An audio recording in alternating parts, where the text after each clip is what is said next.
can start its other two engines itself, and they're ready to taxi. But they can't see where they're going because of the nose.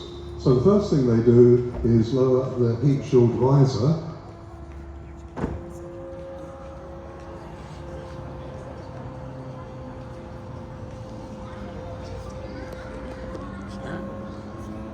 Now that has improved the visibility. You can see the actual cockpit window now, but they still can't see the yellow line that they have to follow to taxi to the runway. So to taxi, the nose goes down to 5 degrees.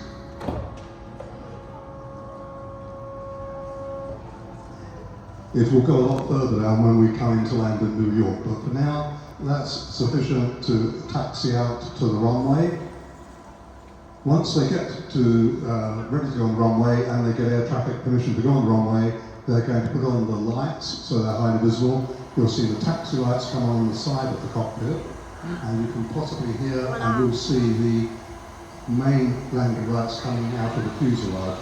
It's very streamlined, so they retract into the fuselage.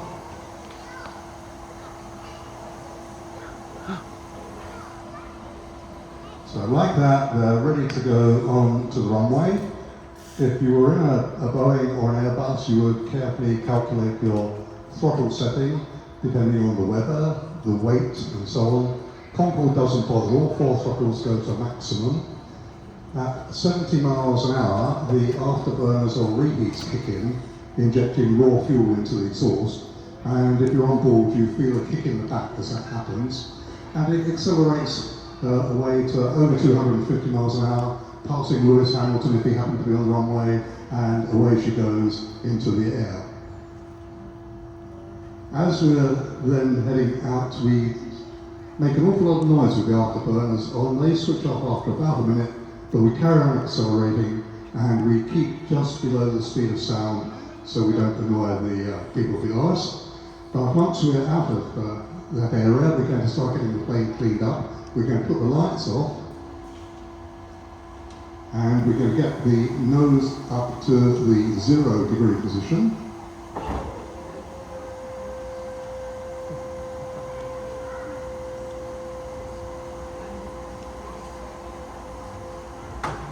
And then the heat shield visor to make your comes entry up. to Duxford complete, Classic Wings are offering pleasure flights today in our vintage Dragon Repeat. If you'd like to take a nostalgic flight in this beautiful classic aircraft and see the sights of Duxford from the air, then please come to the Classic Wings booking office next to the control tower. Thank you. That wasn't me. Right, so we're now just below the speed of sound, going out towards the Bristol Channel. Once we're over the sea, we'll put the reheats back on and we'll climb away very rapidly up towards our flying altitude of 60,000 feet. 60,000 feet, about 20,000 feet higher than the Boeings and the Airbuses. When we get to 1.7 times the speed of Mach sound, 1.7 Mach, we can turn the reheats off, but we carry on accelerating. So 63,000 feet, we're going to cross the Atlantic. The airline Concordes we're only allowed to go at just over Mach 2, twice the speed of sound. This development one flew somewhat faster than that, 100 miles an hour or so faster, Mach 2.23. But they decided, because it gets so hot, and that's one of the reasons for the heat shield, because it gets so hot, the metal wouldn't last so long. So the engines on the, the airline one's got the speed dumped down a bit, and they only fly at 1,350 miles an hour, as opposed to 1,450 by this plane. So it is the record breaker, and it held the record for the fastest crossing for a passenger type aircraft from UK to the US. As we are nearing the American coast, about 150 miles from the coast, we need to start slowing down. It takes nearly 100 miles to bleed off the speed to get a subsonic. And 50 miles from the coast, we're subsonic and we start entering the pattern to land at New York's John F. Kennedy Airport. So we're coming into land, we need to see where we're going. We'll first put that visor down again.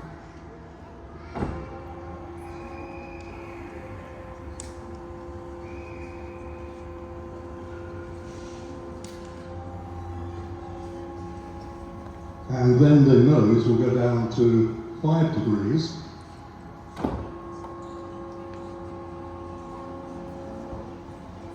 But then we have a problem where conventional airliners come in with their nose slightly high up. To slow down, Concorde has to put its big wing into the wind. So it's coming up in with its head held really high, and they can't see the runway to land. So this one, you've got how far down do you need to put the nose to see where you're going, and it goes down to 17.5 degrees.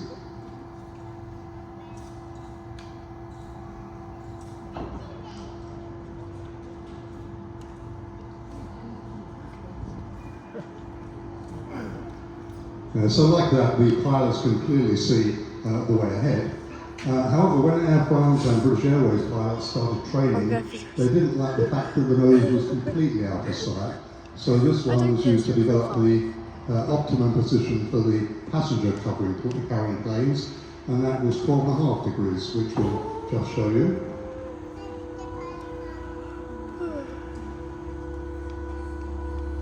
So if you were lucky enough to see a British Airways or Air France Concorde coming into land, that's the nose position. But to land our one, we have to go back down to the 17.5 degree position. And so like that, we're ready to land. We're going to put the landing lights back on and those taxi lights. Who's screaming, Now, Concorde lands much faster than a Boeing or an Airbus, about 40 to 50 miles an hour faster, but it could stop quicker as well because it had the first carbon fibre brakes. Not only has it got those brakes, but because of the terrific amount of heat that they build up, it's got electric fans to cool the brakes to keep them effective. So we stop on the runway quicker than the other planes stop, and we start to taxi off to the terminal building. So we're going to put the nose back up to the taxiing position.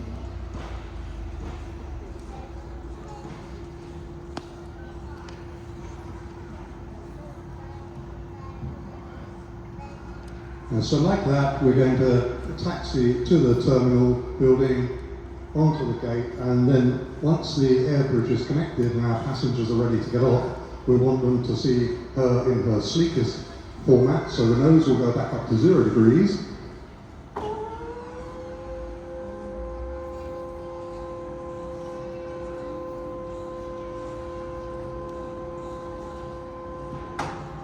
And then that heat shield visor will go back up.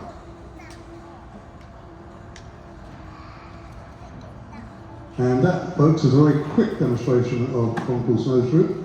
Welcome to New York. Have a nice time here. Thank you.